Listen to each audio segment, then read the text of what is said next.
उन परेशानियों से, उन कठिनाइयों से, उन चैलेंज से, जो चुनौतियां हमारे सामने हैं, उनके सामने हम लोग तैयार रहें। बरेली या आसपास का क्षेत्र ये हमेशा एकता के साथ यहाँ के लोगों ने रहने का काम किया। एक उदाहरण है बरेली का, आसपास के लोगों का, जिलों का उदाहरण है कि यहाँ सब मिलकर के रहे हैं। लेकिन इधर जब से भारतीय जनता पार्टी आई है सरकार में, नफरत बढ़ाने का काम किया है, लोगों के बीच में खाई पैदा की है। अगर धर्म के नाम पर वोट मिल सके, जातियों में नफरत फैला करके वोट ले सकें, तो भारतीय जनता पार्टी ने लगातार एक स्ट्रेटजी के तहत समाज को बांटा, जहर घोला है। मुझे खुशी है इस बात की कि आज जब हम बैठे हैं, आने वाली चुनौती को समझ रहे हैं। जहां दिल्ली की सरकार, उत्तर प्रदेश की सरकार दावा करती थी, दिल्ली की सरकार तो ये दावा करती थी कि हमारी अर्थव्यवस्था $5 ट्रिलियन की हो जाएगी, और वहीं उत्तर प्रदेश की सरकार, जो हमारे मुख्यमंत्री हैं, उन्हें 5 ट्रिलियन से क्या लेना देना, उन्हें केवल ट्रिलियन समझ में आया। उन्होंने कहा कि उत्तर प्रदेश की भी अर्थव्यवस्था हम 1 ट्रिलियन तक लेकर के जाएंगे। अगर कोई राजनीति में झूठ बोल रहा है तो सबसे ज्यादा भारतीय जनता पार्टी के लोग झूठ बोल रहे हैं। हाल ही में जो किसान आंदोलन कर रहे हैं दिल्ली में, हालांकि सरकार पीछे हटी है। पीछे हटने का मतलब ये नहीं कि वो कानून खत्म कर दिए हो सरकार ने। ये सरकार पीछे हट करके धोखा देना चाहती है। किसानों की मांग की सभी कानून जो बने हैं, उन कानूनों को वापस लिया जाए। समाजवादी पार्टी उसका समर्थन करती है। जो किसान आंदोलन कर रहे हैं, समाजवादी पार्टी उन किसानों के समर्थन में खड़ी है। और मैं ये कह सकता हूं, देश में जगह जगह आंदोलन चल रहा है, लेकिन इतने मुकदमे, इतनी गंभीर धाराएं, इतने झूठे मुकदमे किसी पॉलिटिकल पार्टी के लीडर्स के ऊपर नहीं लगे होंगे जितने भारतीय जनता पार्टी की सरकार ने समाजवादी पार्टी के नेताओं के ऊपर झूठे मुकदमे लगाए हैं। और लगातार आंदोलन कैसे खत्म हो जाए उस दिशा में काम कर रही है। बेरोजगारी बढ़ी है, और इस कोविड के समय पर हमने सबने देख लिया कि सरकार हर स्तर पर नाकाम रही, और उसकी नाकामी दिखाई दी सड़कों पर। जो हमारे मजदूर, जिन्होंने अर्थव्यवस्था को हमेशा आगे बढ़ाया, अर्थव्यवस्था की अगर कहीं जरूरत पड़ी होगी, कारखानों की, उद्योग की, खेती को या किसी काम को, मजदूरों ने अपना खून पसीना लगा करके इस देश को बनाने का काम किया। और जब जरूरत पड़ी, कोविड के बहाने सरकार ने उन्हें केवल सड़क पर छोड़ दिया। लोगों के पास जो कुछ था सामान अपना लेकर के घर की तरफ चल दिए। कोई इंतजाम सरकार ने नहीं किया, और जो व्यवस्थाएं थीं वो नाकाम दिखाई दी। पूरे देश में जो मजदूर घर नहीं पहुंच पाए, जिनकी रास्ते में ही जान चली गई, अगर किसी पार्टी ने मदद की थी तो समाजवादी पार्टी ने उस समय मदद की। और सभी मजदूर जो घर पहुंचने से पहले जिनकी जान चली गई, उनके परिवारों को 1-1 लाख रुपए देकर के मदद की है। हमें और आपको याद है, सरकार बनने के बाद, उसके बाद लगातार भारतीय जनता पार्टी की सरकार उत्तर प्रदेश की कोशिश कर रही है कि इन्वेस्टमेंट आए। हम सरकार से जानना चाहते हैं कि आखिरकार उत्तर प्रदेश में कितना इन्वेस्टमेंट आया है, कितना उद्योग, कितना कारखाना लग गए हैं। जो दावे किए थे पहले ही बार के इन्वेस्टमेंट मीट में, जिसमें एमओयू किए थे मुख्यमंत्री जी ने, लगभग 5 लाख करोड़ का बताया गया था। हम जानना चाहते हैं जमीन पर कितना आया है। उसके बाद एक डिफेंस का भी बहुत बड़ा हुआ, बहुत बड़ा, कि जो भारतीय जनता पार्टी के लोग हैं उनके घोषणा पत्र की महंगा है, इसमें पैसे की लागत ज्यादा लगी है, और जो समाजवादी सरकार ने समाजवादी पूर्वांचल एक्सप्रेसवे दिया था, वो भी अभी तक 4 साल गुजर गए, पूरे नहीं हो पाए, जबकि लैंड एक्विजिशन से लेकर के और जितने कुछ टेक्निकल डॉक्यूमेंट्स तैयार होने थे या जो टेंडर डॉक्यूमेंट तैयार होना था, पूरा समाजवादी सरकार में हुआ। आज भी वो एक्सप्रेसवे नहीं चल पाया। कभी कहा कि दिवाली पे शुरू हो जाएगा, फिर कहा 26 जनवरी को शुरू हो जाएगा, अब कह रहे हैं कि 1 लेन ही चालू कर दो, कुछ तो चालू कर दो। समाजवादी सरकार थी, मुझे याद है नेताजी ने कहा कि ये 24 महीने के अंदर बनकर के तैयार हो जाए। मुझे खुशी है उस समय की कि समाजवादी पार्टी ने 21 महीने के अंदर वो एक्सप्रेसवे तैयार कर दिया, और जब उसका उद्घाटन नेताजी के सामने हुआ तो सुकोई और मिराज बड़े बड़े एयरफोर्स के एयरक्राफ्ट उस पर उतर करके उन्होंने टच डाउन किया और उसका उद्घाटन हुआ था। क्योंकि हमारे मुख्यमंत्री जी कुछ जानते नहीं हैं। अगर जानते होते तो शायद एक्सप्रेसवे का लगातार कोशिश करते बन जाता, लेकिन न वो जानते हैं न वो जानना चाहते हैं, और अब तो समय पूरा हो गया है।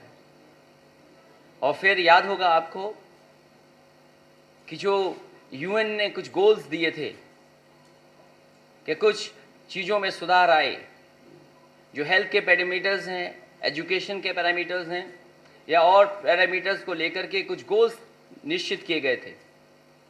या होगा कि रात भर विधानसभा चली थी और विधायकों मंत्रियों को नींद तो आ ही रही थी, लेकिन कर्मचारियों को भी मजबूरी में वहां जो फ्लोर है उस पर सोना पड़ा था। आखिरकार उन गोल्स का क्या हुआ? और अगर इस सरकार ने उन गोल्स पे काम किया होता ईमानदारी से, तो शायद आज उत्तर प्रदेश सबसे ऊंचाई पे दिखाई देता। अभी हाल ही में सर्वे आया है, हालांकि गिनती ज्यादा की नहीं है, टॉप 10 में भी मुख्यमंत्री जी नहीं है। ये जो सर्वे आया है, टॉप 10 में भी मुख्यमंत्री जी नहीं है। और जो उत्तर प्रदेश की हालत पैदा कर दी है, किस किस क्षेत्र में नंबर 1 है, आपसे बेहतर कोई नहीं जानता होगा। लेकिन फिर भी हमारी जिम्मेदारी है कि बताना चाहिए कि आखिरकार उत्तर प्रदेश किस किस चीज में नंबर 1 है। खराब शिक्षा के मामले में उत्तर प्रदेश नंबर 1 है। 4 साल की भाजपा सरकार में जो स्कूल की एजुकेशन क्वालिटी इंडेक्स होता है, उसमें नंबर 1 है। सबसे बीमार स्वास्थ्य सेवाएं अगर कहीं है तो वो उत्तर प्रदेश में है। वो भी कौन कह रहा है? नीति आयोग कह रहा है। हेल्थ इंडेक्स में उत्तर प्रदेश आखिरी स्थान पर है। मिड डे मील योजना में सबसे ज्यादा भ्रष्टाचार कहीं है, जो मिनिस्ट्री कह रही है। एचआरडी मिनिस्ट्री की खुद की रिपोर्ट है। अगर सबसे ज्यादा मिड डे मील में भ्रष्टाचार कहीं अगर है तो वो उत्तर प्रदेश में है। तबादलों और पोस्टिंग में सबसे ज्यादा खेल पैसे का अगर कहीं है तो वो उत्तर प्रदेश में, वो भी नंबर 1 है। महिलाओं के अपराध में उत्तर प्रदेश नंबर 1 है। नाबालिग और कम उम्र की बेटियों के साथ जो दुराचार हो रहा, उसमें भी उत्तर प्रदेश नंबर 1 है। रेप पीड़ित बेटियों को न्याय न दिलाने में नंबर 1 है। और अगर घटना हो जाए इस तरह की तो उसको फर्जी बताने में भी उत्तर प्रदेश की सरकार नंबर 1 है। बाल अपराध में नंबर 1। हंगर इंडेक्स को लेकर के बहुत चर्चा होती है, भुखमरी की, गरीबी की। अगर हंगर इंडेक्स में सबसे ऊपर कोई है, सबसे बेकार स्थान अगर किसी का है तो उत्तर प्रदेश का है।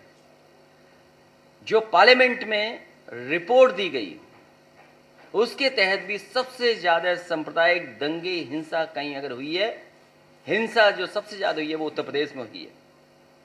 और सरकार द्वारा भारतीय जनता पार्टी के सारे पर अगर कहीं सबसे ज्यादा हत्या हुई हैं तो वो उत्तर प्रदेश में हुई हैं।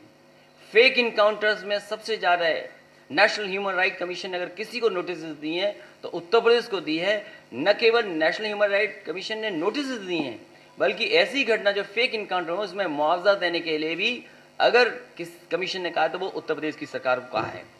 शिक्षित नौजवान अगर कहीं सबसे ज्यादा आत्महत्या कर रहे हैं तो वो उत्तर प्रदेश में कर रहे हैं। और यही नहीं, अगर कोर्ट की भी फटकार में अगर हिसाब किताब लगाएं, जो कोर्ट ने फटकार किसी सरकार को दी है तो उत्तर प्रदेश उसमें भी नंबर 1 है। किसी प्रदेश के बारे में सुप्रीम कोर्ट ने ये नहीं कहा होगा कि कानून व्यवस्था कैसी है, लेकिन सुप्रीम कोर्ट ने कहा कि यूपी में जंगल राज चल रहा है, उसमें भी उत्तर प्रदेश नंबर 1।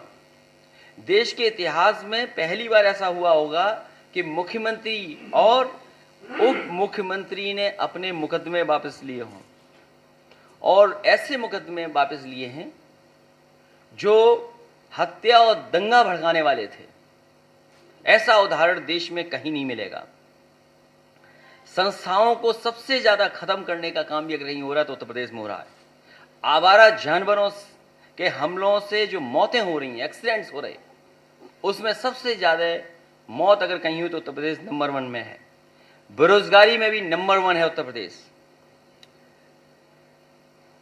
इसी तरह शहरी बेरोजगारी में भी, वो भी सरकार का आंकड़ा है, सरकार के आंकड़े में सबसे ज्यादा शहरी बेरोजगारी भी अगर कहीं है तो उत्तर प्रदेश में सबसे ज्यादा है।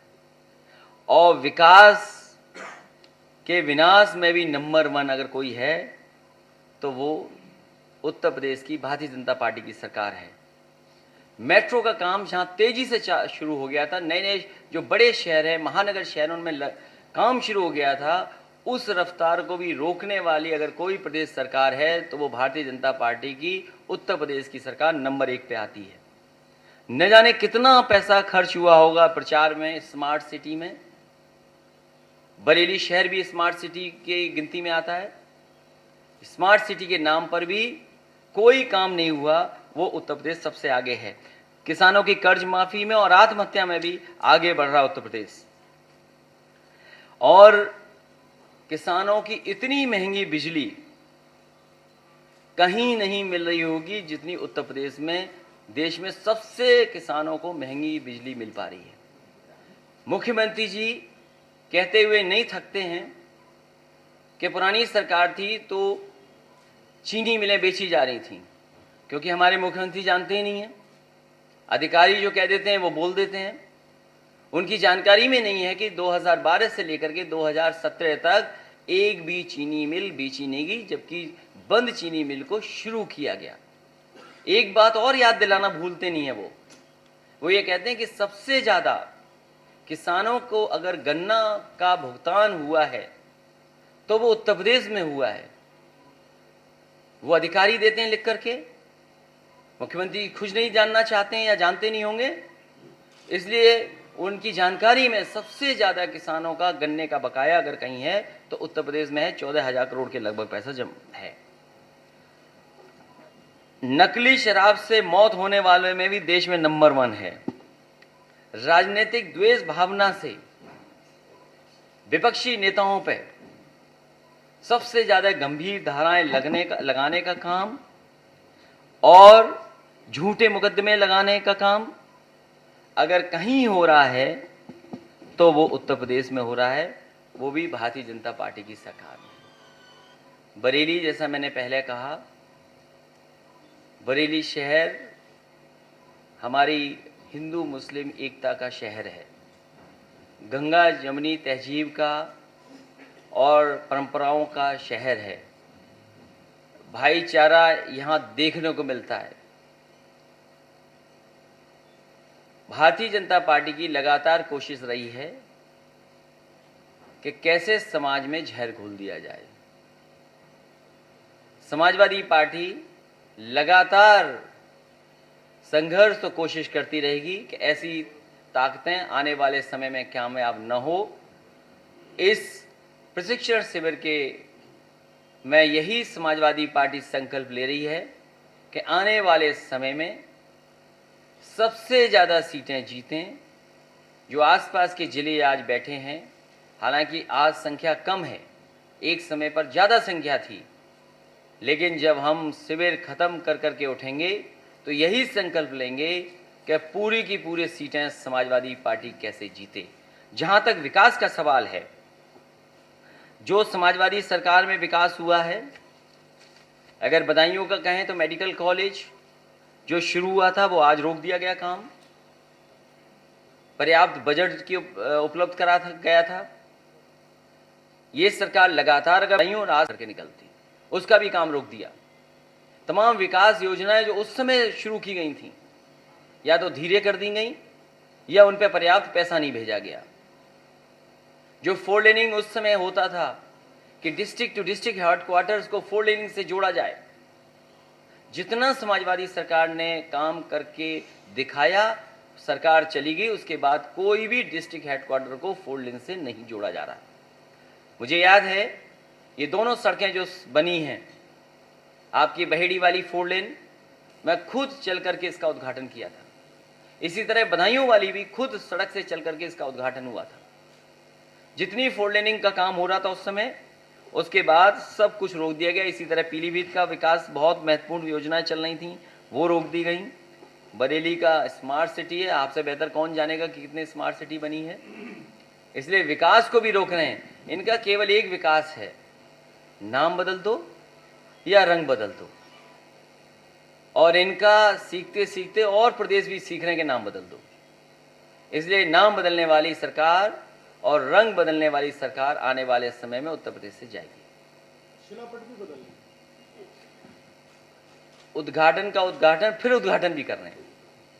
ऐसे पहले हमारे मुख्यमंत्री होंगे जिन्हें अधिकारी नहीं बताते हैं और वो उद्घाटन का उद्घाटन फिर अपना उद्घाटन करते हैं। सोचिए, कोई मुख्यमंत्री ऐसा भी हो सकता है कि दूसरे का उद्घाटन करना, फिर अपना ही उद्घाटन कर दिया, उसका फिर उद्घाटन करना।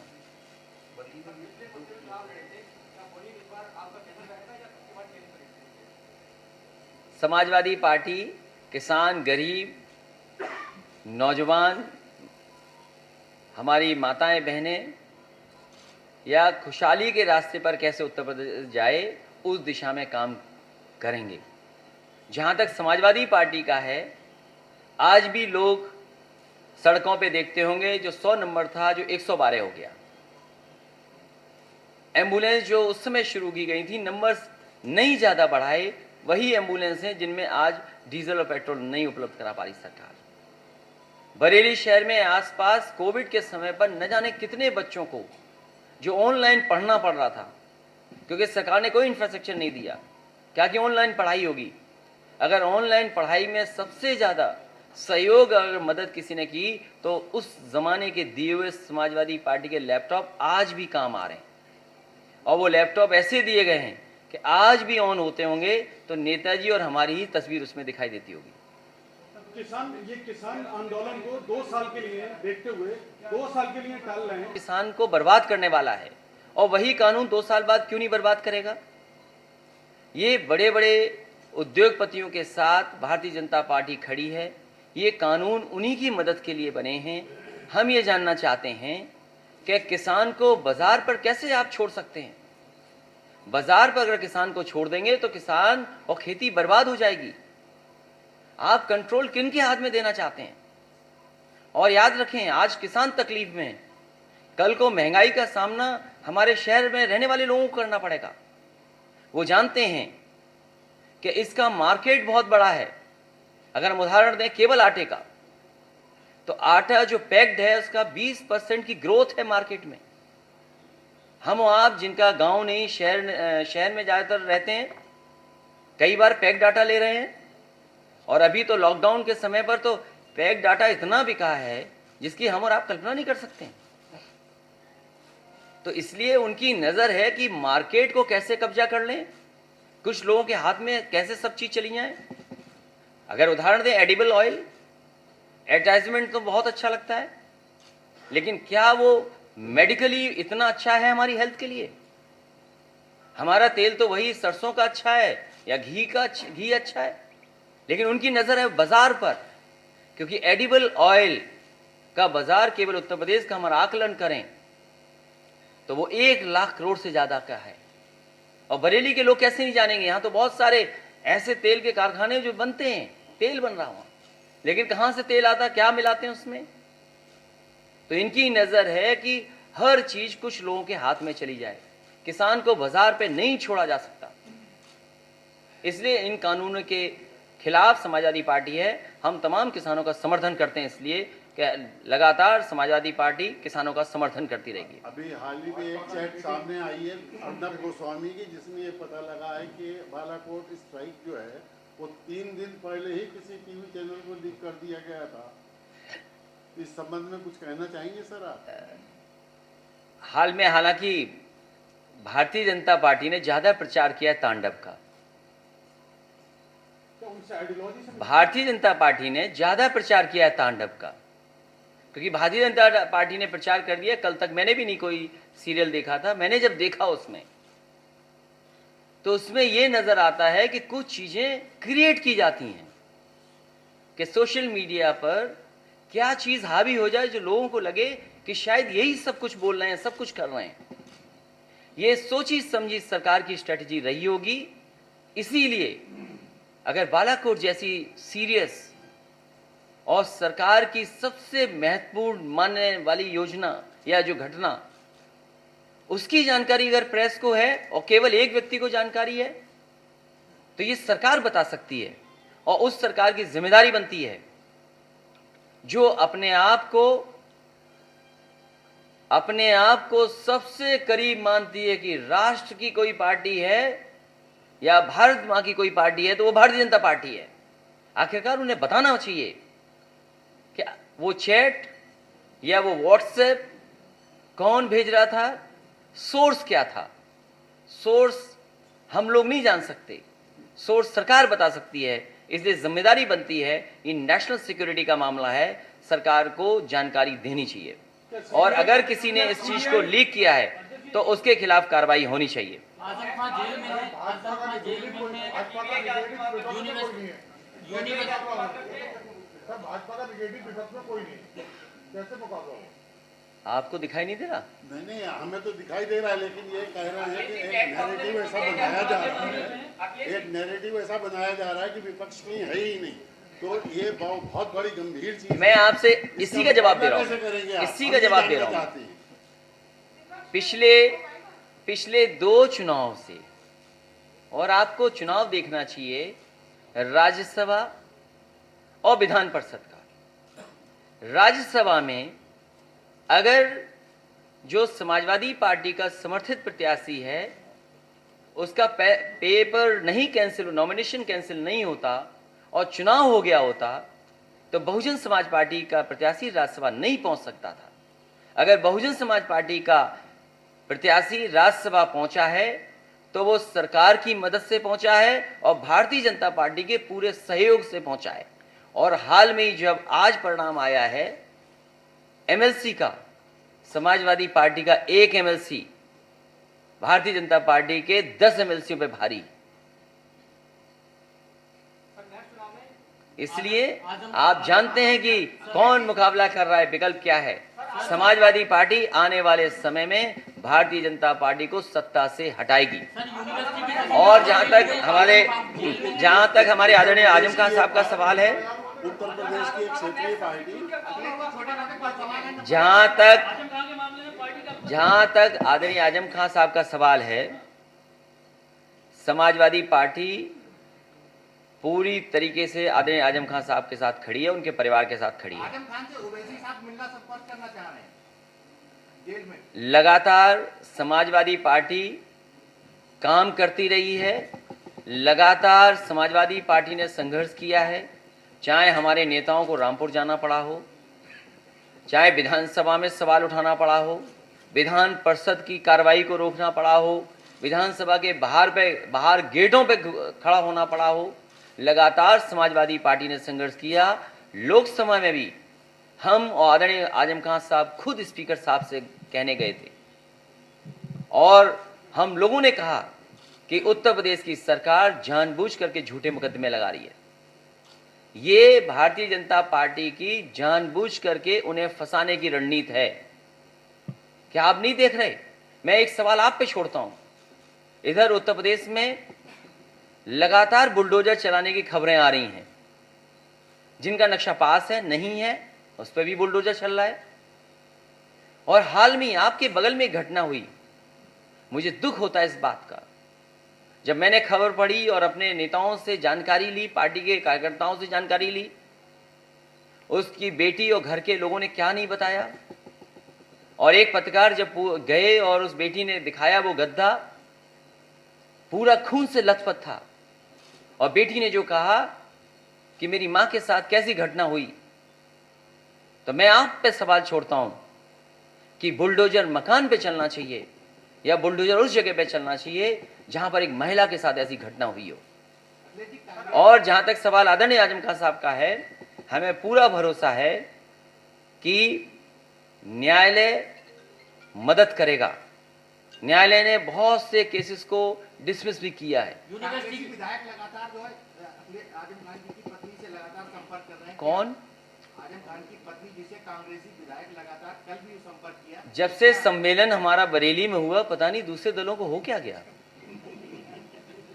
जैसे ही हम रामपुर के करीब आए हैं, पता नहीं दूसरे दलों को क्या हो गया। और आप खुद जानते होंगे, क्या कांग्रेस के नेता शामिल नहीं थे उसमें मोहम्मद आजम खान साहब को फंसाने में? क्या कांग्रेस के नेताओं ने नहीं एफआईआर दर्ज कराने में चिट्ठियां लिखवाई? क्या बीजेपी और कांग्रेस दोनों एक नहीं थी वहां पर? हम आपको भरोसा दिलाते हैं कि आजम खान साहब के पास जितने झूठे मुकदमे लगे हैं, न्यायालय उनकी मदद करेगा। तो क्या अकेले चलेगी? क्या प्रधानमंत्री जी ने ट्रंप को अरे मैं यहीं हूं, कहीं नहीं जाने वाला हूं। एक एक सवाल पूछोगे, सबके जवाब दूंगा मैं। क्या नरेंद्र मोदी जी ने ट्रंप का जिस तरीके से साथ दिया और आज अमेरिका में भी उनकी छवि उस तरीके की, इसका भारत पे अंतर्राष्ट्रीय स्तर पर असर आएगा? इन बातों को हम क्योंकि नहीं कह सकते हैं, लेकिन एक बात जो सामने आई है, अमेरिका दुनिया का सबसे ताकतवर देश है। डिफेंस में उसका कोई मुकाबला नहीं कर सकता, अर्थव्यवस्था में भी कोई मुकाबला नहीं कर सकता। जिस तरह से नफरत की राजनीति हो रही थी वहां, जिस तरह झूठ की राजनीति हो रही थी, और जिस तरीके से सेलेक्टेड प्रोपेगेंडा की राजनीति हो रही थी, अगर अमेरिका में वो राजनीति खत्म हुई है, वहां पर नफरत की खाई खत्म हुई है, तो पूरी दुनिया देख रही है भारत में भी वो नफरत की खाई खत्म होगी, झूठ खत्म होगा। और आने वाले समय में जनता जागरूक हो गई है, भारतीय जनता पार्टी के झूठ से नहीं फंसेगी। अभी जो हाल में ही दिल्ली से ये कहा गया कि आवाज जो गरीबों को हैं वो भारतीय जनता पार्टी में बहुत दिए जा रहे हैं, ये सही है, दिल्ली की सरकार है, आवाज दे सकते हैं, लेकिन क्या जमीन पर वो पहुंच रहा है? केवल किसान वो प्रधानों पे प्रेशर बन जाए इसलिए जांच का शुरुआत हो रही है। प्रधानों की जांच हो, और ओडीएफ को लेकर के न जाने कितना प्रचार हुआ है। सबसे प्रिय काम भारतीय जनता पार्टी का शौचालय बनाना, इससे ज्यादा प्रिय काम कोई भारतीय जनता पार्टी का है ही नहीं। ओडीएफ को लेकर के न जाने क्या क्या कहा इन्होंने। पूरे उत्तर प्रदेश में पता कर लो, हर जिले में 1-1 लाख शौचालय में घोटाला है। और नहीं मानते आप, जानकारी कर लीजिए। बरेली बड़ा जिला है तो यहां हो सकता है 1 लाख से और ज्यादा हो शौचालय में गड़बड़, लेकिन दोषी सरकार है। जांच किसकी करना चाहते हैं? प्रधान की, जो ईमानदार है। इसलिए प्रधान भाइयों को भी हम सावधान कर रहे हैं आपके माध्यम से। समाजवादी पार्टी ने अपनी राय बहुत बार साफ कर दी है। छोटे दलों के लिए समाजवादी पार्टी का दरवाजा घर खुला हुआ है, बड़े दलों के साथ कोई समझौता समाजवादी पार्टी का नहीं होगा। न वो हमारे दोस्त हैं, आपको कैसे पता हमारे दोस्त हैं? हाँ, ये बात सही है कि हाँ, ये साथी सही कह रहा है, क्योंकि जिस मंच पे हम दोनों रहेंगे, ये जरूर हमारा भाषण सुना होगा दोनों का। ये सही कह रहे हैं। तो लेकिन अब कांग्रेस का रास्ता दूसरा है। कांग्रेस बीजेपी से नहीं लड़ना चाहती। हम तो उत्तर प्रदेश में देख रहे हैं लगातार, अभी बरेली तक हम लोग नहीं पहुंचे, सबसे ज्यादा चर्चा रामपुर की हुई, अखबारों में, स्टेटमेंट में, और न जाने किन चीजों में। आजम खान साहब हमारे हैं, समाजवादी पार्टी के हैं, हमें ज्यादा चिंता होगी। और अगर दूसरों को चिंता थी तो फिर ये बताओ फंसाए किसने? उनको खत्म उत्तर प्रदेश से हटाओगे कि नहीं हटाओगे उन्हें? ये तमाम ताकतें बीजेपी से नहीं लड़ना चाहती, समाजवादी पार्टी से लड़ना चाहती हैं। भाई हम सरकार में हैं क्या?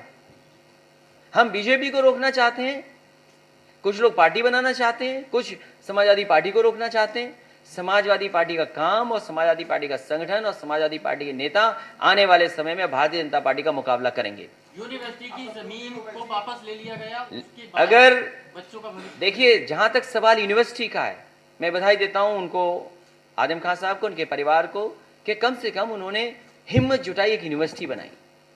और यूनिवर्सिटी केवल इस पीढ़ी के लोगों का भविष्य नहीं बेहतर करती है, आने वाली कई पीढ़ियों का भी भविष्य बेहतर करती है। ये सरकार ये समझ ले कि वो जो कहावत है, जो शीशे के घर में रहते हैं वो पत्थर नहीं फेंका करते, तो अगर वो भी कुछ बना रहे हैं, मैंने तो सुना है कि मुख्यमंत्री जी एक तालाब को पाट करके मेडिकल कॉलेज बना रहे हैं गोरखपुर में, आप जानकारी करिए। अगर सवाल यही है कि जमीनों पे जांच हो, आप पूरे राजनीति को इसी में उलझाना चाहते हो कि हर एक दूसरे के खिलाफ मुकदमे हो जाएं, जांचें हों। आप बताओ बरेली में कितने लीगल नक्शे पास घर होंगे? ये गांव में बैठे ये नेता ये बताएं कितने लोग नक्शा पास कराते हैं?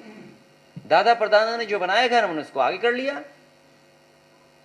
अगर आप कानूनी से देखेंगे तो न जाने कितने इलीगल घर होंगे, क्या सबको गिरा दोगे आप? अभी देखना स्मार्ट सिटी के बहाने कितने लोगों के घर गिरा देंगे। स्मार्ट सिटी बनाई नहीं, आप भूल जाओ स्मार्ट सिटी। नहीं तो वो अवैध कॉलोनी है ये। आप क्योंकि मेयर हैं, चुनाव लड़े, मेयर जानते हैं चीजें कि कानून क्या कहता है। कानून से अगर चीजें बनी हुई हैं हमारे देश में, प्रदेश में, तो हमें बताए ना भारतीय जनता पार्टी। हमने तो ये भी कहा कि मुख्यमंत्री जी अपना चेक करें, मुख्यमंत्री आवास उसका नक्शा पास है कि नहीं पास है।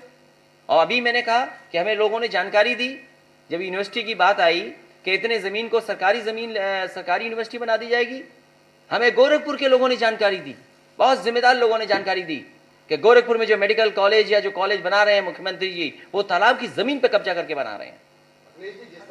आप जानकारी कर लो। और मैं तो कहूंगा आपसे, अगर वो जगह पता लग जाए तो गूगल अर्थ से देखना क्या वो तालाब था कि नहीं था, क्योंकि गूगल अर्थ पर पुराने नक्शे भी मिलते हैं। वो दिखाई देता है कि पानी का बहाव किधर है, पानी किधर जा रहा है। अरे अधिकारी तो कुछ भी कर देंगे, सरकार इनकी, अधिकारी से कहो जो करा लो। यहाँ तमाम वो उदाहरण होंगे, थाना न जाने कौन सी एफआईआर लिख दे, थाना इनका, तहसीलदार इनका, एसडीएम इनका, सब मुकदमे लिखा रहे हैं। क्या आपको नहीं पता विधानसभा में एक पुड़िया मिली थी पुताई की, और कहा ये वो क्या है, आरडीएक्स है, आपको नहीं पता क्या? और फिर नोटबंदी से भ्रष्टाचार खत्म हो जाएगा। हमें बताओ कितना भ्रष्टाचार खत्म हो गया। जैसे जैसे सरकार के दिन खत्म होंगे, भ्रष्टाचार बढ़ेगा, अन्याय बढ़ेगा और झूठ बढ़ेगा। बिजली की जो व्यवस्था है, बिजली के जो रेट बढ़े हुए हैं, क्या चीज? उत्तर प्रदेश में अरविंद शर्मा जी को इस्तीफा दिलाकर विधानसभा भेजा जाएगा, तो क्या सरकार के पीछे सरकार की रही लगा रही है, क्या जनप्रतिनिधियों से भरोसा उठ गया? अब वो गुजरात से आए हैं तो बहुत सी चीजों पर नजर रखेंगे। ये तो अच्छा है कि सरकार अगर अच्छा काम कर रही होगी तो उस पर नजर होगी, खराब काम कर रही होगी तो उस पर भी नजर होगी। चिंता हमें और आपको नहीं होनी है, चिंता सरकार के लोगों को होनी है।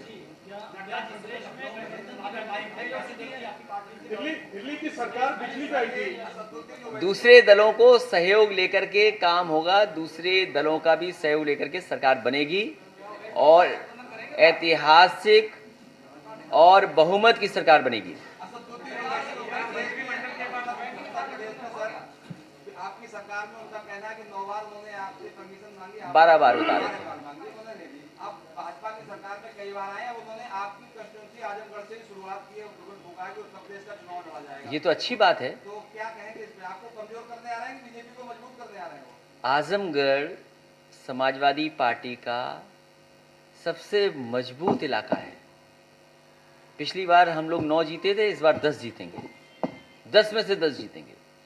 और हमें पूरा भरोसा है आजमगढ़ की जनता पे कि आजमगढ़ की जनता समाजवादियों के साथ खड़ी दिखाई देगी। न केवल आजमगढ़ बल्कि पूरे उत्तर प्रदेश की जनता समाजवादियों की तरफ देख रही है।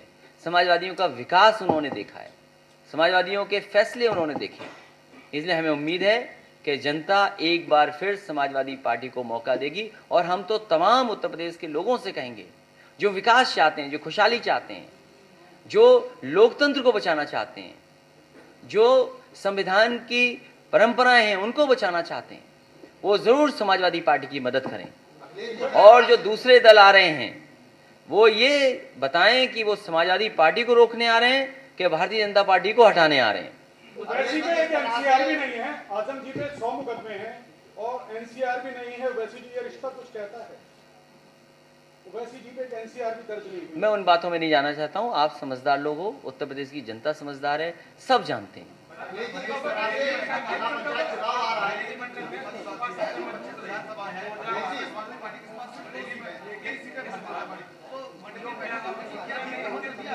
पिछली बार जब सरकार बनी थी तो बरेली मंडल और आसपास के जिलों ने समाजवादी पार्टी, वो रणनीति अभी नहीं बताएंगे, अब भारतीय जनता पार्टी को बता दोगे।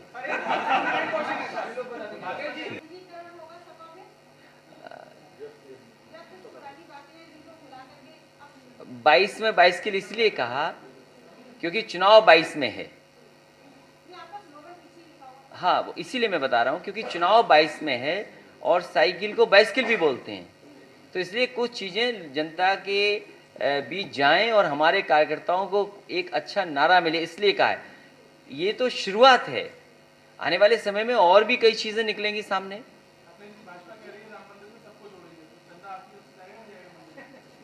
देखिए, पहले तो आप भी अपने अंदर सुधार ये लाइए, भारतीय जनता पार्टी की लाइन पे मत बोलो। हमारे हिंदू धर्म में और वैदिक परंपरा में चंदा शब्द ही नहीं है। मैं उन्हें बताना चाहता हूं कि दक्षिणा देने जरूर जाऊंगा। अरे दक्षिणा कब दी जाती है आप नहीं जानते क्या? फिर इसका मतलब बीजेपी वाली भाषा बोलूं तुम हिंदू नहीं हो?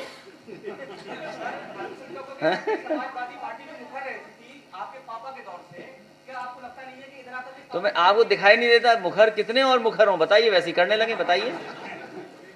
बिजली दिल्ली की जो सरकार आई वो बिजली पे आई, यहाँ पे भी लगातार स्मार्ट मीटर के नाम पे बहुत तेज। देखिए, स्मार्ट मीटर आपको मिले उसमें लूट हुई और जिस तरीके से आम जनता को परेशानी उठानी पड़ी, बड़े बिल गए, भुगतान हुआ, ये भारतीय जनता पार्टी ने धोखा दिया जनता को। और मैं आपसे बड़ी जिम्मेदारी के साथ कह सकता हूँ और कहना चाहता हूँ, भारतीय जनता पार्टी ने पिछले 4 साल में 1 यूनिट भी बिजली बनाने का कारखाना नहीं लगाया है। एक भी बिजली का कारखाना नहीं भारतीय जनता पार्टी ने लगाया और पिछले 4 साल में लगातार बिजली का बिल भारतीय जनता पार्टी ने बढ़ाया। और यही भारतीय जनता पार्टी के लोग अगर बिल बढ़ा देंगे, बिजली की दर बढ़ा देंगे, तो हमारे उद्योगपति और कारखाने वाले कैसे कंपटीशन करेंगे, बाजार में दूसरों से कैसे मुकाबला करेंगे, हमारे किसान की अर्थव्यवस्था कैसे बेहतर होगी? तो बिजली बनाई नहीं। और हमारे मुख्यमंत्री जी तो ऐसे हैं, 660 सुपर क्रिटिकल प्लांट का ना जानते ही नहीं कहां लगा होगा, आप पता करवा लीजिए।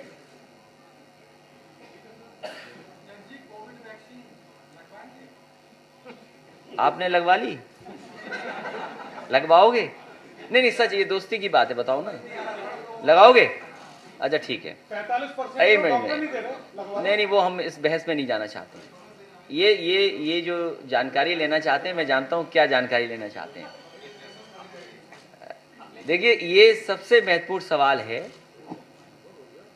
कि वैक्सीन कैसे लगेगी।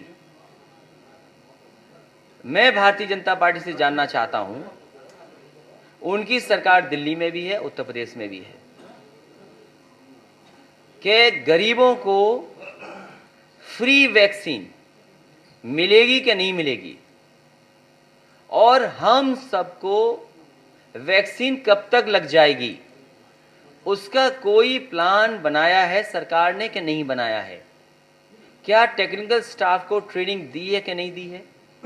पर्याप्त वैक्सीन को पहुंचाने का इंतज़ाम किया है कि नहीं किया है? क्या पर्याप्त वैक्सीन आपको उपलब्ध हो गई उत्तर प्रदेश में कि नहीं हो गई? इसलिए हम भारतीय जनता पार्टी से जानना चाहते हैं कि गरीबों को वैक्सीन फ्री मिलेगी कि नहीं मिलेगी और कब तक लग जाएगी। नहीं, वैक्सीन पे भारतीय जनता पार्टी ने बिहार में कहा था फ्री लगवाएंगे, क्योंकि चुनाव तो वहां जीत गए, तो फ्री उत्तर प्रदेश में भी लगाएं कि चुनाव आने वाला है।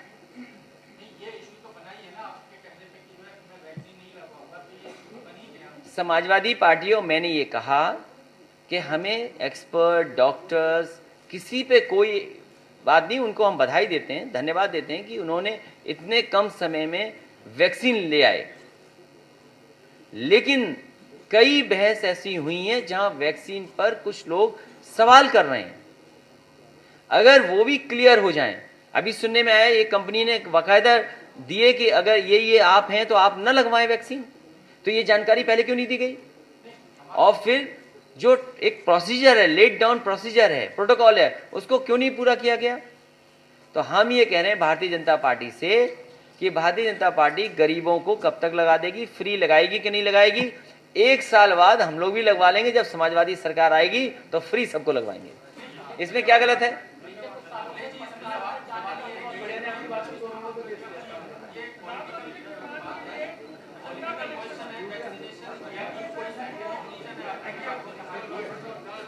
मैं केवल गरीबों को चाहता हूं कि पहले वैक्सीन लग जाए। गरीब क्योंकि अफोर्ड कर पाएगा नहीं कर पाएगा, ये सरकार से पूछो। और अगर आपका सवाल ये है, एक मिनट, नहीं, ये सवाल ये है कि हम इंतजार करना चाहते हैं, तो जो आपका जवाब ये है कि बीजेपी वालों से कहो कि सबसे पहले लगवा लो और फिर हम इंतजार करेंगे उनका।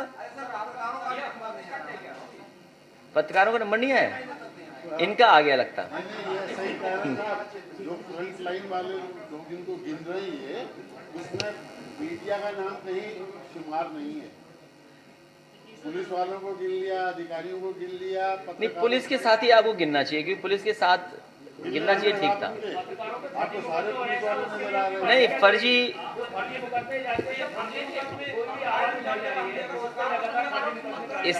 इसलिए जो बात शुरू में कही गई कि हमारी आपकी जिम्मेदारी है लोकतंत्र को बचाने की, आप हमारा सहयोग करिए। प्रेस के बहुत सारे लोग हैं जो सरकार को बदलना चाहते हैं, और आप में से ऐसे भी लोग हैं जो सच लिखना चाहते हैं। अगर सच लिख दिया आपने, अगर आपने लिख दिया कि जो दाल उपलब्ध है उसमें हल्दी है, पानी है, नमक है, दाल नहीं है, तो आप जेल जा सकते हो। हो रहा है। तो इसलिए मैं आपसे कह रहा हूं कि आप भी लोकतंत्र बचाने के लिए आगे आइए और हमारा सहयोग करिए।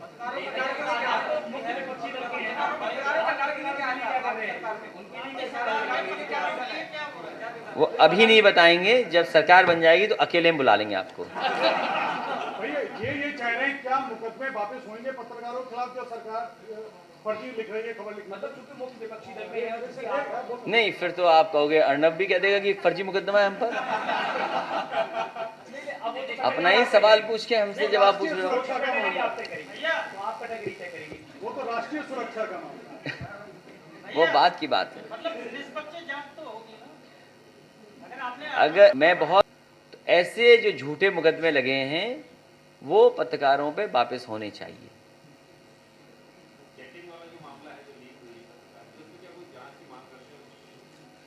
ये बहुत बड़ा इशू है, और इसलिए इशू है कि व्हाट्सएप को भी एक पूरा अखबार का फ्रंट पेज पे ऐड देना पड़ा, और जो दूसरे प्लेटफॉर्म है इसी तरह के, उन्होंने बधाई दी कि इतने दिन में इतने मिलियन लोग उनके ऐड हो गए हैं। क्योंकि ये तो वो प्लेटफॉर्म्स हैं जो नीचे काम कर रहे हैं, वो हम और आप देख ही नहीं पा रहे हैं। ये सरकार बताए, क्योंकि सरकार को देश की चिंता बहुत रहती है, और स्वाभाविक होनी भी चाहिए, क्योंकि देश अगर नहीं मजबूत होगा, देश अगर हमारा नहीं सुरक्षित होगा, तो हम कैसे सुरक्षित होंगे?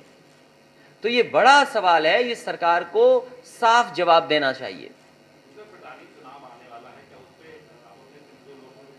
वो हमारी पार्टी विचार कर लेगी उस पर। किसानों को देशद्रोही कहा जा रहा है, इस बारे में क्या कहें? भारतीय जनता पार्टी अगर ये बात कहती है तो उनका आटा न खाए, गेहूं न खाए, दाल न खाए उनका। किसानों ने किसी भी पॉलिटिकल पार्टी को नहीं जोड़ा, लेकिन समाजवादी पार्टी उनके आंदोलन का समर्थन करती है और जगह जगह समाजवादी पार्टी ने कार्यक्रम किए हैं, जगह जगह किसानों के बीच में गए। एक आखिरी सवाल, कितनी सीटें लेके आ रहे हैं चुनाव? समाजवादी पार्टी जहां बैठी है बरेली और आसपास, एक भी भारतीय जनता पार्टी को सीट नहीं जीतने देगी। बरेली में सपा कई घरों में बटी है, जिसकी वजह से पिछला चुनाव हारी थी, अब आने वाला चुनाव तो जो जिस हिस्से में बटा है वो हिस्सा लेके चला जाए।